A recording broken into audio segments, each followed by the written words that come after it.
Hello everyone, নমস্কার। সবাইকে স্বাধীনতার শুভেচ্ছা অভিনন্দন জানাই। আমি একটা ছোট্ট ইনফরমেশন নিয়ে এসেছি। আমি বাটা লুঙ্গিতে এই দাদা ভাইয়ের বাড়িতে এসেছিলাম। আমি এই পাখিটা আনতে, এই যে B2 কালারের যে পাখিটা, ব্লু কালারের যে পাখিটা আনতে, এই যে দাদা ভাই, এই দাদা ভাইয়ের বাড়ি। আমি আর দাদা ভাই দুজনে কথা বলছিলাম।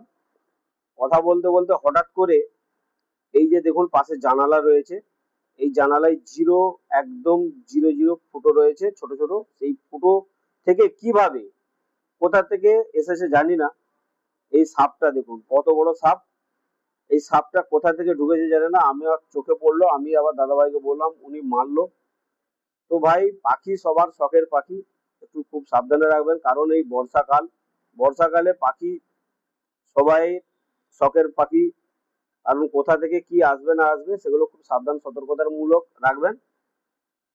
এইটুকুনি বলার ছিল। এবং কোথাও যদি কোনো পাখির কেজ কোথাও ফাঁকা থাকে, কোথাও পাখির ঘরে যদি কোনো ছিদ্র থাকে, সেগুলো আগে মেরামত করার, রিপেয়ারিং করার চেষ্টা করবেন। নমস্কার, ভালো থাকবেন, পাখিগুলোকেও ভালো রাখবেন।